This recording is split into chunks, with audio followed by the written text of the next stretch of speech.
네, 주안의 만나 4월 26일 수요일 묵상을 함께 나누도록 하겠습니다. 오늘 말씀은 민수기 18장 21절에서 32절 말씀으로요. 레위인의 분깃이라고 하는 제목으로 함께 묵상을 나누도록 하겠습니다. 오늘 본문에서는 하나님께서 레위인들을 위하여 준비하신 분깃인 11조에 대해서 말씀을 하십니다. 그런데 오늘 저는 이 11조 자체에 대한 내용보다는 우리 그 삶의 공급처 대신 하나님에 대한 부분들을 조금 더 중점적으로 함께 보려고 합니다. 이 세상에 존재하는 모든 공동체들은 생명력을 그 삶의 근간으로 하고 있습니다. 그래서 국가가 유지가 되기 위해서는 식량이 가장 먼저 확보가 되어야 합니다. 그렇죠. 그래서 농업을 비롯하여서 사람들의 삶을 유지하게 하는 모든 산업들이 국가의 기반이 되는 것입니다. 그렇게 사람들의 삶이 유지가 되는 것이죠. 그런데 이스라엘 공동체는 그 생명의 근간을 땅에 두지 않고 하나님께 항상 두고 있었습니다.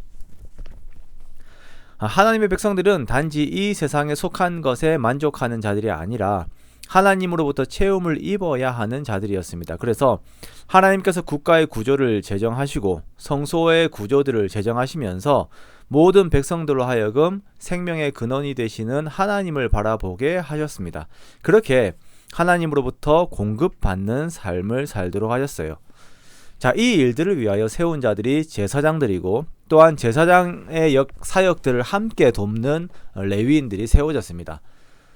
이 레위인들은 이스라엘의 영적인 공급을 위하여 하나님께 바쳐진 자들이며 이들은 애굽의 재앙에서 죽음을 면한 그렇게 하나님께 바쳐진 장자들을 대신하여서 하나님께 드려진 자들로서 온전히 성전의 일들을 위하여 헌신된 자들이었습니다. 이 레위인들은 제사장들과 마찬가지로 땅을 기업으로 받지 못하였어요. 자, 그러면 이들이 어떻게 살아가는가? 이스라엘 백성들의 11조로 살아가게 됩니다.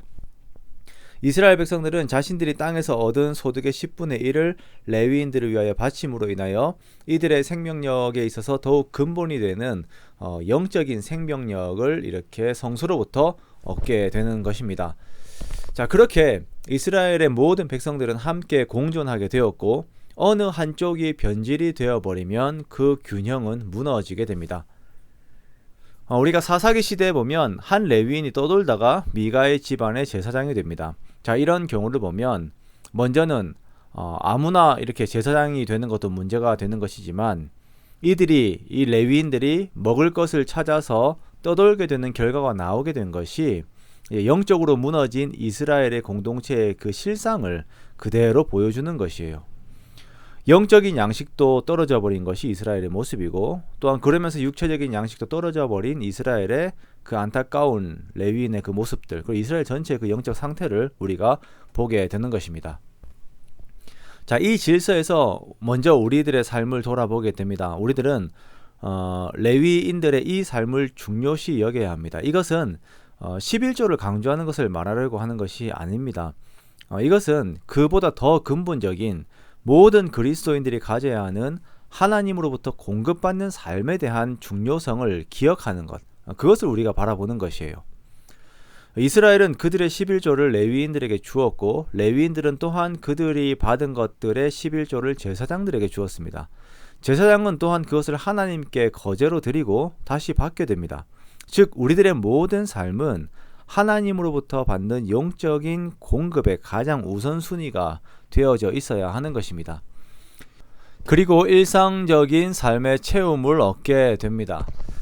이러한 우선순위는 레위인들과 제사장들의 거룩에서 그 근거를 찾아볼 수가 있는데요.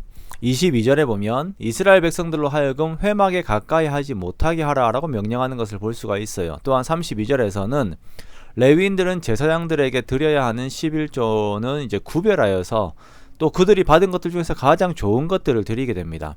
그렇게 성물 자체를 거룩하게 여깁니다.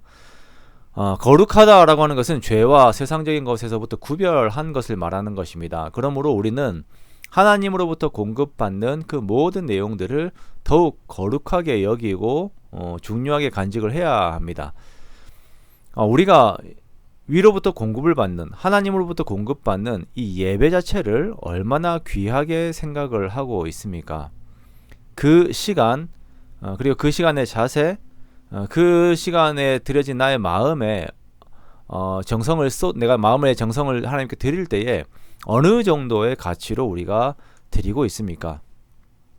우리가 나 혼자 하나님께 가정에서 드리는 그 예배에 대한 시간도 그렇고, 또한 교회 공적인 예배와 모든 것들을 대함에 있어서 우리는 나의 공급처 되시는 이제 하나님에 대한 것을 가장 우선으로 생각을 하고 그것을 귀하게 여기고 거룩하게 구분을 해야 합니다. 우리의 삶에서 나에게 공급하시는 분이 철저하게 하나님이심을 고백을 해야 돼요. 그러므로 나에게 채워진 모든 것이 하나님의 것임을 고백하면서 나의 10분의 1을 또한 나의 삶의 공급을 위하여서 하나님께 드리는 것입니다. 자, 이것이 레위인들에게 드리는 11조의 의미임과 함께 내 삶의 영적인 그리고 물질적 순환의 어떤 구조가 되는 것입니다. 이것을 우리가 항상 기억하고 하나님 중심 그리고 예배 중심의 삶을 우리가 사는 거예요. 이렇게 살기를 원합니다. 그래서 오늘 하루를 살면서도 영적인 공급과 함께 그 공급으로부터 주어진 일상의 어떤 공급들, 그리고 그것을 다시 하나님께 올려드리면서 우리가 하나님을 의지하고 그렇게 하늘의 신령한 복들을 받고 땅에 기름진 것들을 우리가 체험을 얻는 우리가 되는 것입니다. 그렇게 하나님 안에서 풍성한 채우심을 얻는 복된 삶을 살아가는 저와 여러분이 되시기를 주님의 이름으로 축원합니다.